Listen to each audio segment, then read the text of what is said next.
আসসালামু আলাইকুম সবাইকে। আশা করি সবাই অনেক অনেক ভালো আছেন। তো আজকে আমি যাচ্ছি আমার বিশ্ববিদ্যালয় ইস্ট ওয়েস্ট ইউনিভার্সিটিতে।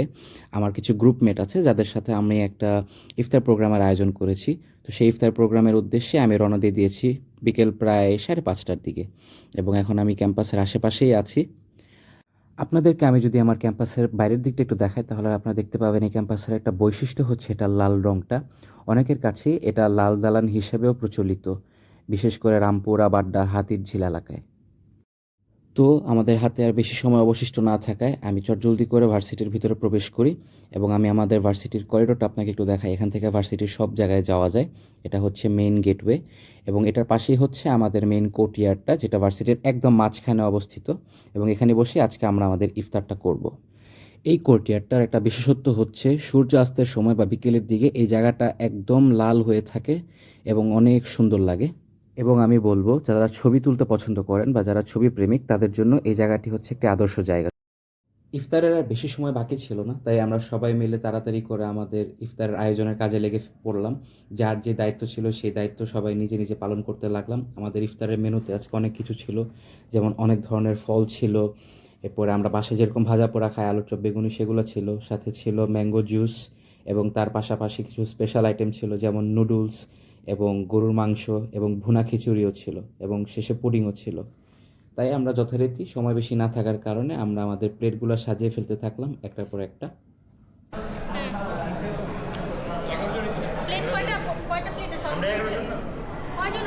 তারপর আমরা সবাই আমাদের ইফতারগুলো আমাদের হাতের সামনে নিয়ে বসলাম। সময় একদমই ছিল না, তাই সবাই আজানের ওয়েট করছিলাম, এবং বলতে বলতে আজান দিয়েও দিয়েছে।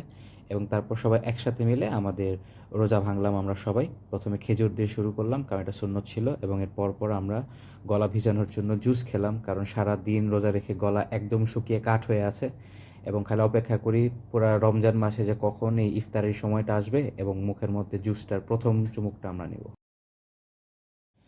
তারপর আমরা সবাই মিলে হাসি ঠাট্টা করতে করতে আমাদের ইফতারি করতে লাগলাম। আমরা আমাদের প্লেটে প্রথমে যে ফল টল এবং যে ভাজা পোড়াগুলো নিয়েছি সেগুলো আমরা শেষ করতে লাগলাম, এবং সেগুলো শেষ হওয়ার পর পরে চলে আসলো হচ্ছে স্পেশাল আইটেম, যেগুলো হচ্ছে নুডলসের পালা। সো নুডলসের কাঁটা চামচ আনতে ভুলে গিয়েছে আমাদের যে অর্গানাইজার, তাই আমাদের হাত দিয়ে নুডলস খেতে হয়েছে শেষ পর্যন্ত। তারপর চলে আসলো আমাদের ইফতারের মেন আইটেমের পালা, যেটা ছিল হচ্ছে ভুনা খিচুড়ি, এবং তার সাথে ছিল গরুর মাংস। আপনারা দেখতেই পাচ্ছেন গরুর মাংসটা এখানে দেখতে কত সুস্বাদু লাগছে, এবং খেতে আসলেই সুস্বাদু ছিল। তো আমি একটু গরুর মাংস যখন আমি নেই, তখন আমি একটু বেছে টেছে নেই আমার জন্য, কারণ আমি শক্ত মাংস খেতে পারি না। তাই আমি একটু বেছে বেছে আমার জন্য নরম মাংসটা নিয়ে নিয়েছিলাম সবার অজান্তে, এবং খেয়ে দেখলাম যে আসলে খাবারটা অনেক দুর্দান্ত হয়েছে।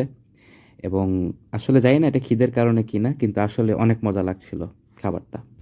খাবারের এই পর্যায়ে ভুলেই গিয়েছিলাম যে আমাদের মেনুতে আজকে পুডিংও আছে।